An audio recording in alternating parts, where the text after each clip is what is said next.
হবে। হযরত আলী রাদিয়াল্লাহু তাআলা আনহু বলেছেন, মৃত্যু হলো আমাদের জুতার পিতার মতো। জুতার পিতার মতো মৃত্যু, এত কাছে, মৃত্যুর মতো এত কাছে আর কোনো কিছুই নাই। যে কোনো সময় মৃত্যু আমাদেরকে ধরে ফেলবে। আমার আল্লাহ রাব্বুল আলামিন বলেছেন, ও আদম সন্তান শুনো শোনো, যে মৃত্যুর ভয়ে তোমরা পালাচ্ছ, সেই মৃত্যু অবশ্যই তোমাদেরকে ধরে ফেলবে। তোমরা যদি শক্তিশালী বুরুজের ভিতরে থাকো, শক্তিশালী অট্টালিকার ভিতরেও থাকো, ওয়ালাউ কুনতুম ফি বুরুজিম মুশাইয়াদা, তোমরা যদি শক্তিশালী বুরুজের ভিতরে থাকো, শক্তিশালী অট্টালিকার ভিতরে থাকো, তোমরা যদি পাথরের ভিতরেও লুকিয়ে থাকো, তারপরেও তোমাদেরকে মৃত্যুবরণ করতে হবে। মৃত্যুর হাত থেকে বাঁচার কোনো পথ নাই, কোনো উপায় নাই। এজন্যই আমাদেরকে মৃত্যু আসার আগেই আমাদের বেশি বেশি করে আল্লাহর ইবাদত করতে হবে। বেশি বেশি করে আল্লাহর ইবাদত করে আমাদের আমলনামা ভালো করতে হবে, আমলনামা সমৃদ্ধ করতে হবে, বেশি বেশি করে তওবা করতে হবে, বেশি বেশি করে আল্লাহর ইবাদত করতে হবে। মৃত্যু আসার আগেই আমরা যদি চিন্তা করি যে একটু বয়স হোক, একটু বুড়া হই, দাড়িগুলো পাক হোক, তারপরে আমি নামাজ পড়বো, তারপরে আমি ইবাদত করব, এটা মোটেও ঠিক না, এটা করা যাবে না। কারণ মৃত্যুর সময় যখন চলে আসবে, এক মুহূর্ত সময় আমাদেরকে অবকাশ দেওয়া হবে না। আমার আল্লাহ রাব্বুল আলামিন বলেছেন, ও দুনিয়ার মানুষ তোমরা শোনো, তোমরা ইবাদত করবা, আল্লাহর প্রতি দান করবা, সদকা করবা, সেটা মৃত্যু আসার আগেই করতে হবে।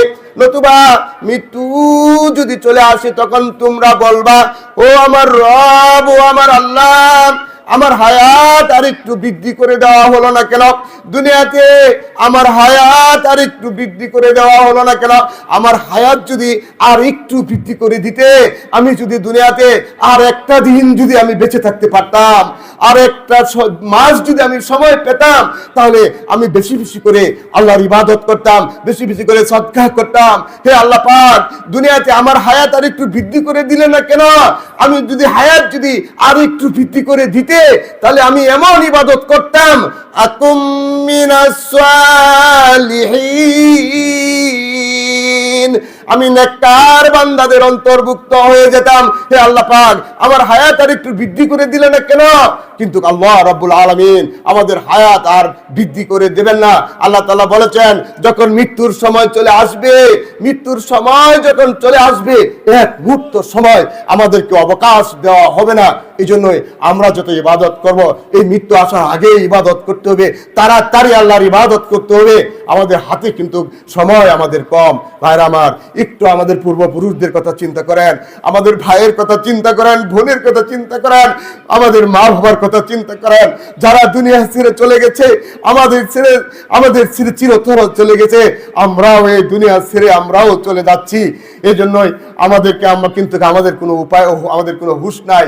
আমরা একটা দিন যাচ্ছে, আমরা মৃত্যুর দিকে আগাচ্ছি, একটা দিন যাচ্ছে, আমরা কবরের দিকে আগাচ্ছি, আমরা মৃত্যুর দিকে আমরা আগাচ্ছি। আমাদের ইচ্ছাই হোক অনিচ্ছাই হোক, আমরা মৃত্যুর দিকে আগাচ্ছি, সেদিকে আমাদের কোনো হুঁশ নাই। আমরা শুধু দুনিয়া নিয়ে ব্যস্ত, দুনিয়া নিয়ে আমরা ব্যস্ত, দুনিয়ার চিন্তা নিয়ে আমরা ব্যস্ত। কিন্তু এই চিন্তা করতে করতেই কিন্তু আমরা কবর পর্যন্ত চলে যাই। দুনিয়ার চিন্তা করতে করতে আমাদের মৃত্যু চলে আসে। এজন্য আল্লাহ তাআলা বলেছেন, হাত্তা যুরতুমুল মাকাবির, তোমরা কবর পর্যন্ত চলে যাও, মৃত্যুর চিন্তা নাই, মৃত্যুর চিন্তা নাই। দুনিয়ার চিন্তা করতে করতে তোমরা কবর পর্যন্ত চলে যাও। সামনে আমাদের মৃত্যু আসতেছে, মৃত্যুর পরেই আমাদের আর এক জগৎ, কবরের জিন্দেগি শুরু হয়ে যাবে, কবরের জিন্দেগি শুরু হয়ে যাবে। প্রিয় ভাইরা আমার, কবরের জিন্দেগি শুরু হয়ে যাবে। এরপরে আল্লাহ রাব্বুল আলামিন কিয়ামত অনুষ্ঠিত করবেন। এই পৃথিবী ধ্বংস হয়ে যাবে, এই পৃথিবী লন্ডভন্ড হয়ে যাবে, সব কিছুই ধ্বংস হয়ে যাবে। ভাইরা আমার, আল্লাহ রাব্বুল আলামিন কিয়ামত অনুষ্ঠান করার জন্য একজন ফেরেশতা হযরত ইসরাফিল আলাইহিস সালামকে নিযুক্ত করেছেন। ইসরাফিল আলাইহিস সালামকে কিয়ামতের জন্য আল্লাহ তাআলা সৃষ্টি করেছেন। ইসরাফিল আলাইহিস সালাম সিংহা মুখে নিয়ে অবনত মস্তিষ্কে আল্লাহর হুকুমের অপেক্ষায় আছেন। আল্লাহ রাব্বুল আলামিন হুকুম দিবেন, হুকুম দেওয়ার সাথে